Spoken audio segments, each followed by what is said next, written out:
Well, thanks so much for joining us. A quick introduction. My name is Sean Craig, and I am the program coordinator of animation at Seneca Polytechnic.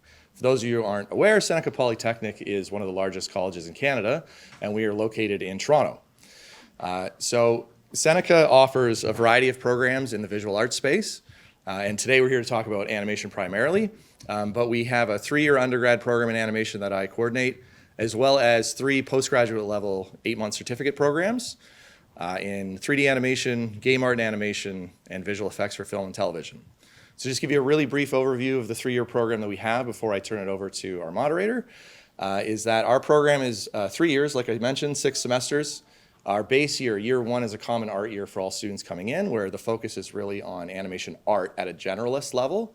We're not really focused on whether that's a 2D direction, 3D gaming, or whatever. Students stream into one of 4 options in year 2, which is 2D, 3D, game art, or visual development. And in those 2 years, we built the program so that you have a cross-disciplinary experience where you're sharing courses with students in other streams where it makes sense, like through figure drawing or storyboarding, film production, and some of those courses.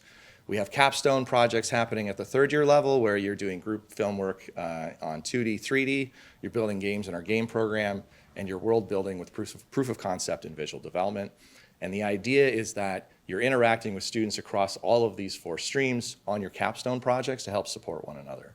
So it's a really specific course where we're aiming to get you skills out the door for a job, but at the same time giving you an experience across all 4 of those disciplines so that you really have a great understanding of how each one of those fields really works, and so that when you move out into the industry, you can speak to how some of those things are.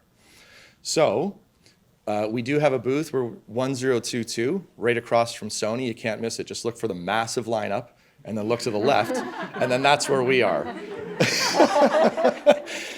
So, we've got an hour. We're going to have some of our graduate alumni here talking today.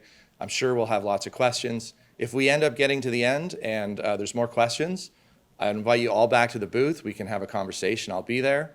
We've got lots of alumni circulating around as well. We'll pull some of them in. And I just wanted to let you know that we do also run on November 25th an open house, which happens on campus, but we also have a virtual option. So if there's any interest in speaking to program coordinators in any of the programs we offer throughout the entire college, you can register through a QR code that we have at the booth and join an online session. All right. So again, thank you all for being here. And so I want to introduce our moderator today, Lillian Chan. Lily and I have been working and have known each other for a long time, going back to 2000. Going back to 2000. It's been a while. Lillian currently is an independent filmmaker and also a full-time faculty member here at Seneca, and she teaches primarily character animation in our first year. So I'm going to turn it over to Lillian, and Lillian will introduce our panel, and yeah, we'll take it from there. Thank you. Hi. Thanks everyone for coming. We're so excited to introduce to you Heather Rivers and Gabby Albino, who are alumna of the Seneca animation program. They're both character designers who have incredible work and have gone through a journey themselves, getting all the way from school through the animation industry. So please join me in giving them a warm round of applause for volunteering to show their work. We will have time for lots of questions as well, but we thought the best way to do this is to start with introducing each one of them. They can share a little bit about their journey, going all the way from when they started the program into how they got into their careers now. So we're going to start with Heather Rivers, who's a character designer. Her Instagram and handles are here. Heather was kind enough to help gather for me some of her artwork, going all the way back into some of her school stuff too. And so I'm going to let her share a little bit about her work and talk to you about what she does. Okay. Thank you very much, Lillian. So hello everyone, my name is Heather and I graduated from Seneca about 6.5 years ago, and I'm working as a character designer currently in Toronto. Sorry, I'm a little quiet. So I'm sure, like many of you, I've liked to draw for as long as I can remember, and clearly there are a few years in between these 2 images, and I'm going to take you through a little bit of that process and journey. So these are some recent works I've done just so you can kind of get a feel for what I do. I do character design. It's my passion, and I'm very grateful that that's what I get to do in my day-to-day. But in order to get here, it's been a long trek. And I was definitely one of those kids who I didn't really know that animation was a thing until I was applying to Seneca. So there was a time when I was on the internet drawing dogs with hair, the occasional Kingdom Hearts and Final Fantasy fan art, some Disney in there, probably some emo song lyrics hidden in scratched out pencil. But yeah, so when I graduated from high school, I kind of thought the only art options were graphic design or fine arts. So I went to school for criminology and realized I needed to draw, but still had no idea. So I took a random illustration course at this tiny school in Ottawa, which was just me and a bunch of moms who never showed up. So it was great. And I was too busy with my coursework to do any of the assignments, so my teacher just brought in animation stills from his little studio, and I was like, wow, this is really cool. And he said, yeah, I teach at Algonquin. You should apply to Algonquin or Seneca. I was like, yeah, that sounds great. So after some convincing to my parents, I completely changed my life trajectory and went to Seneca. And no regrets, to be honest. So I unfortunately don't have pictures from first semester, first year, which was a much rougher time. So we're just going to jump ahead to when I'm considerably better.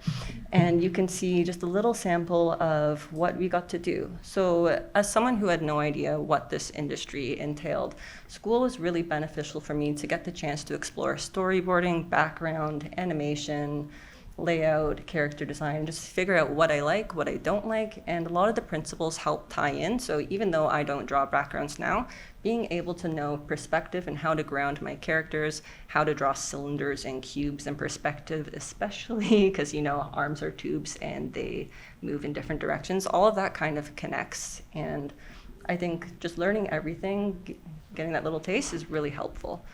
So first year, you're learning a lot of the basics, and then once you get into second year, you have more room to play. You get to be a bit more creative with your shapes and your exploration. You've got more knowledge and like tools in your tool belt, or however that goes. So you can see things are getting like a little bit more interesting, trying a few different things. And for my third year, I actually did 3D, which I will not be sharing any of that. So it was a busy year trying to do the 3D portfolio and trying to do the 2D portfolio. And I do think, like, I try to be a positive person. I think the 3D experience was great because I learned that I don't want to do 3D. And it helped me with learning to design for 3D characters, because there's certain things when you're doing 2D, you don't have to, some people don't worry about volume as much, but I think that's been very beneficial skill for me to learn, because when people have to model your work, you need to know how forms wrap around, how clothes will look from the different perspectives. And honestly, it still translates into your 2D graphic designs, because you need to simplify certain shapes and concepts, and just being a more well-rounded artist, I think, really benefits that. So what I also think is important, apart from, like, once you can still do all this in school, I think that cafe sketching, drawing from life, is a very incredible tool to have in your arsenal, because there's only so much you can do from studying. You also have to get out there, observe people, observe characters. You're building your visual library, and you're learning how to interpret shapes on the spot. Because when you're drawing a character, you can sit at your desk for 6 hours drawing one thing. When you're out there, it's nice to keep it loose, keep it fast, and just absorb as much as you can. I think another beneficial thing to do is fan art, because we've all been burnt out and sometimes have trouble figuring out what to draw, and I find it helps take a lot of the pressure off when you're not worrying about designing. Sometimes I've designed all day at work and I want to draw, and I'm like, oh my god, I do not want to have to think of an appealing design. So fortunately, other artists have all come up with very appealing designs, and you can just draw them for fun. And I think that's also helpful for when you're working. You need to be able to adapt to different styles. And I think drawing fan art in the styles of shows that you like or movies you like can help, again, broaden your visual library and also make you a bit more of a versatile artist. Another thing I find important is having your own personal projects. It helps keep you motivated, and you have to think of new ideas, new research. And honestly, I've gotten most of my freelance work from sharing my personal projects online. I've gotten to work on a lot of things to do with animals, because I love drawing horses and dogs and all that type of stuff. And it really helps you stand out as an artist with your own identity, which makes you more memorable. And it's also really fun. Yeah, I think that's about all I have to say.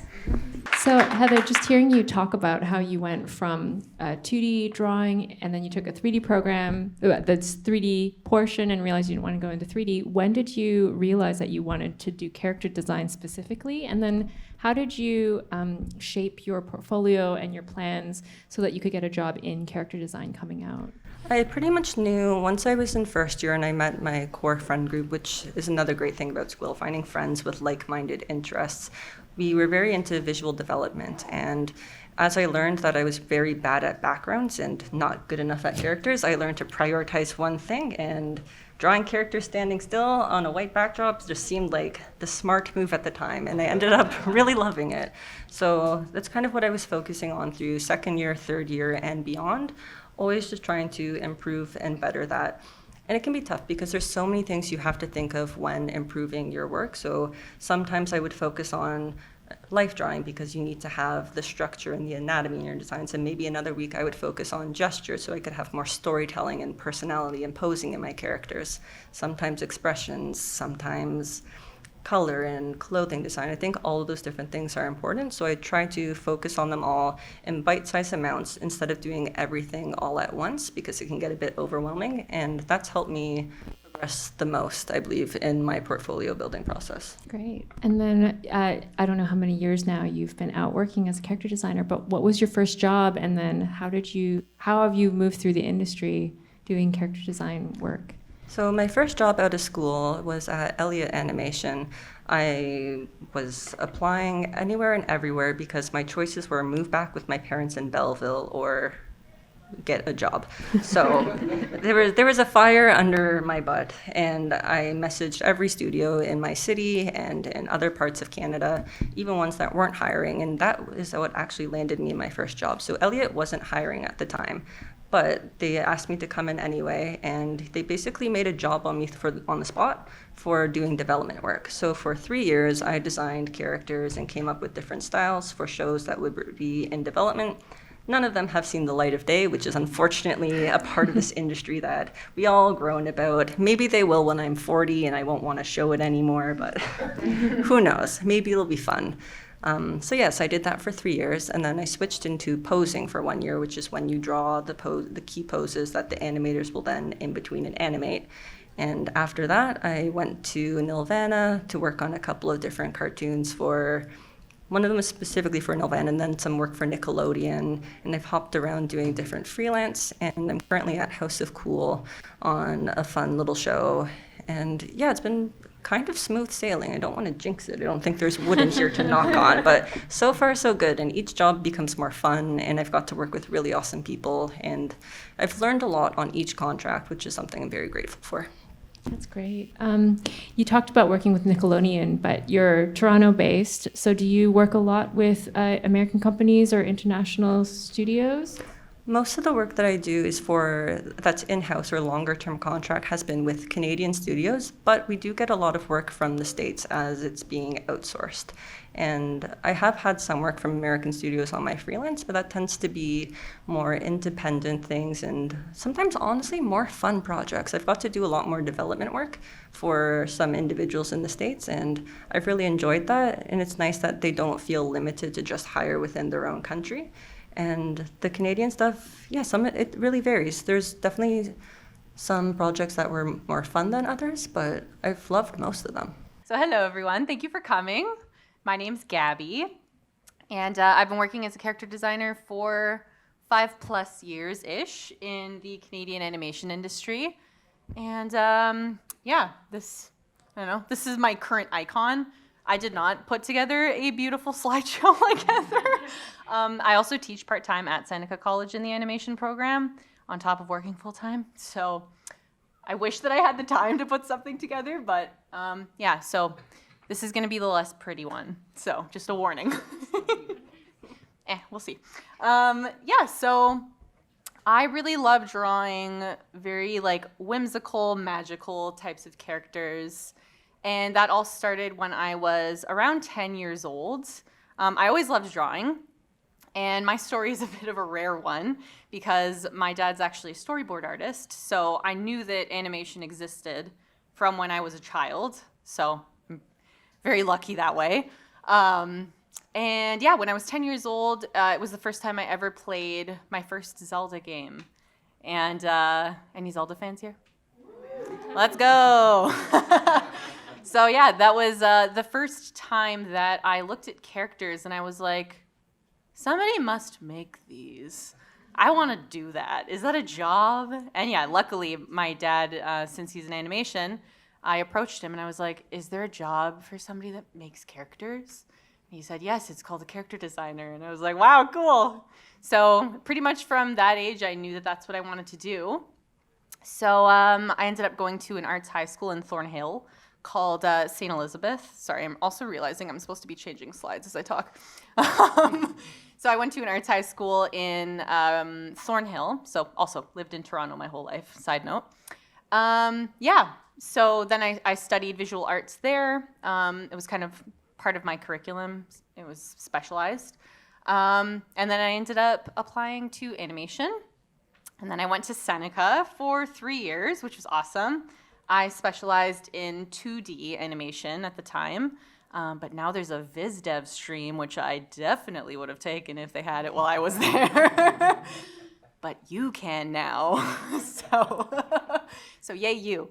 Yeah, but I specialized in 2D animation, and I had a really great time while I was there. I really was able to not only develop my animation skills that I would need to be a character designer, but I also fell in love with 2D animation and learning how to animate frame by frame, like traditional animation style, really helped a lot of principles that I still use every day in my character design work.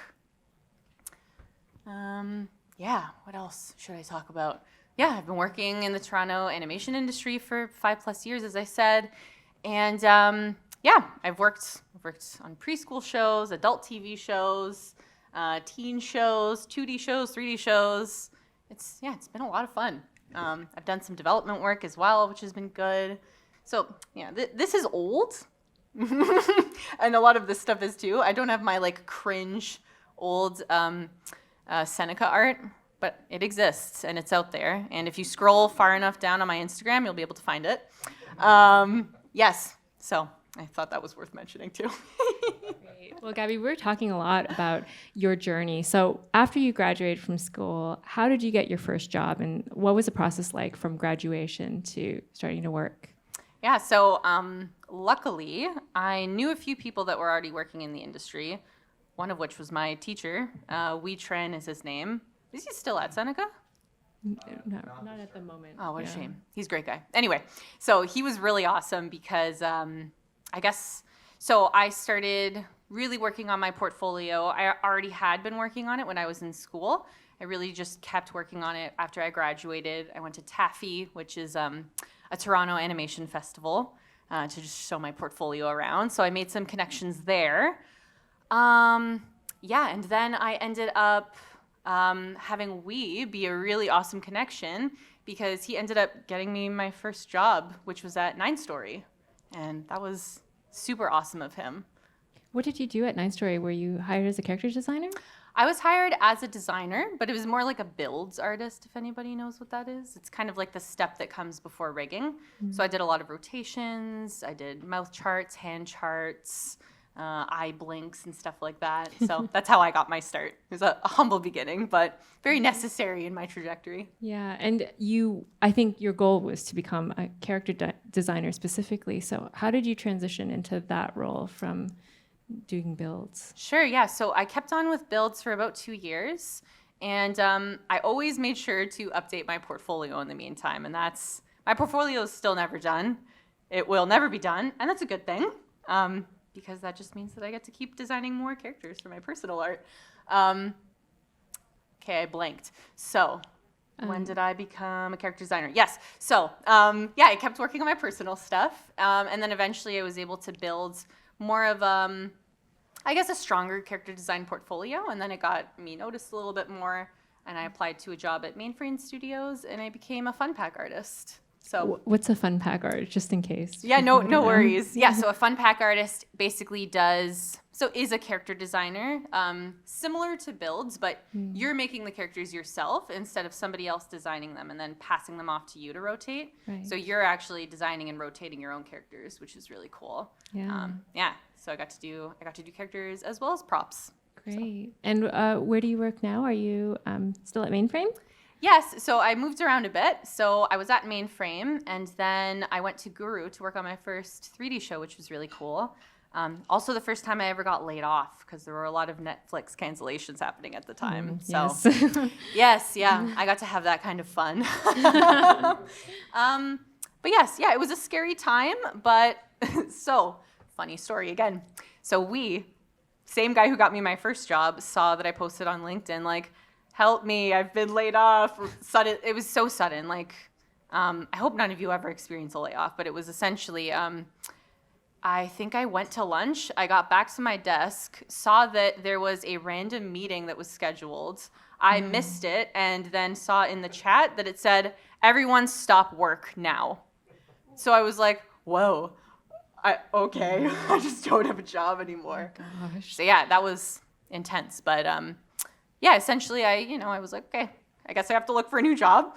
So I went to LinkedIn, as we do, and I made a post saying, hey, I know a lot of us have been getting laid off. I'm one of them now. If anybody has any leads, please consider me.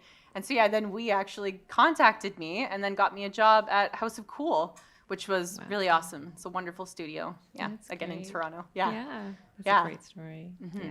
So your profs can get you jobs is the moral of the story.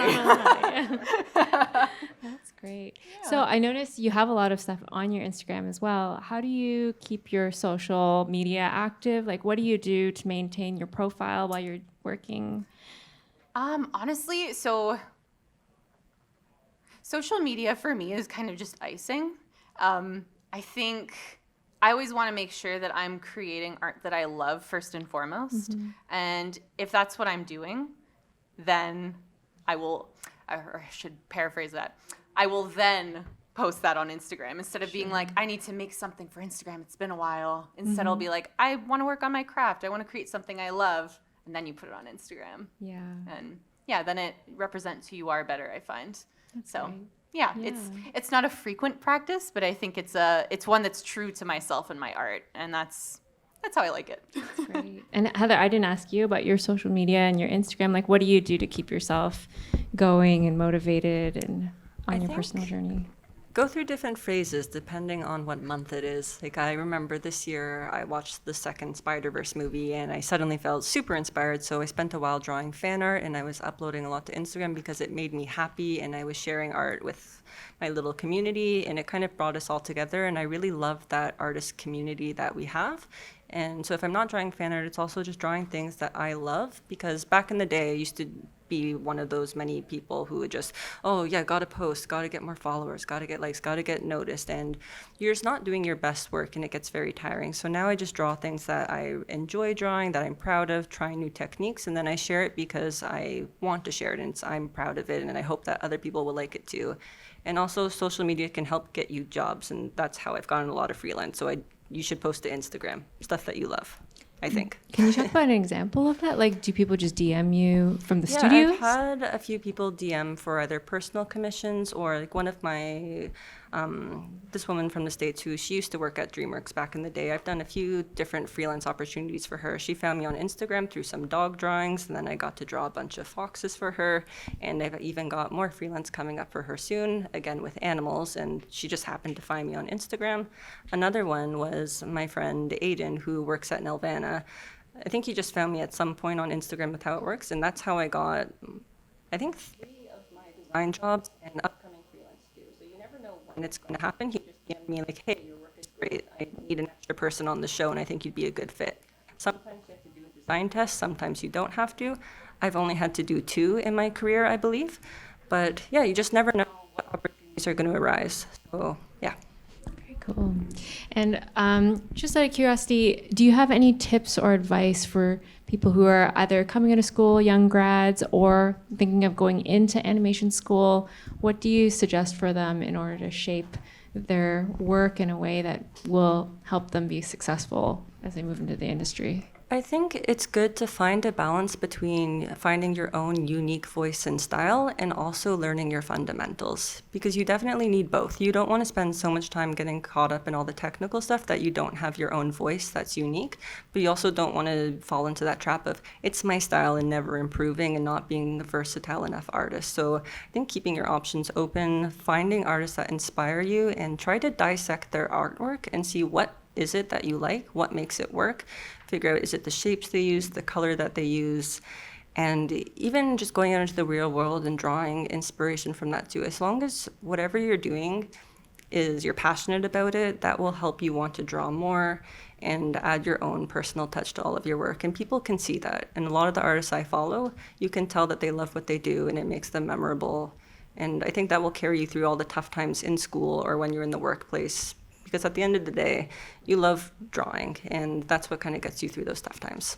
Great. Gabby, what about you? What would you give as advice for some new grads coming out? I would say, yeah, to piggyback off of what you were saying about finding your style, because that's something a lot of my students ask me about, is like, how do I find my style? I don't think people ever find their style by trying to find their style. And I'll elaborate on that. So for me personally, I think the way that I found my style, which I still don't know what my style is, but I don't know. I guess I have one now. And I think that happened by just doing a lot of studies of artists that I love and all kinds of different artists, because there are going to be different qualities that you like in different artists' work. And I think just doing studies of a variety of artists that you really love that do have different styles is kind of just all going to meld together into this like beautiful blend in your brain. And then one day you'll be kind of, I don't know, you'll look back at a bunch of drawings that you've been doing over a stretch of time and just be like, oh, interesting. I guess I kind of have developed a bit of a style right now. So that's what I would say for style. I think just in general, I think when you're a student, it can be really difficult to remember that you went into this because you love it. Because especially with something like animation, it's, you know, you're learning so many things. And there are so many things that are technical, so many things that are like right and wrong, in quotes, you know, like your perspective can be right or wrong, your volumes, your anatomy. And I think all of that can kind of bury you and be a really big distraction from why you went into it in the first place. Mm-hmm. So I think making sure that you're still connecting with what drew you to come into animation and just art in the first place is really important, and creating artwork that you genuinely enjoy and have fun doing is really important. That's great advice. Thanks.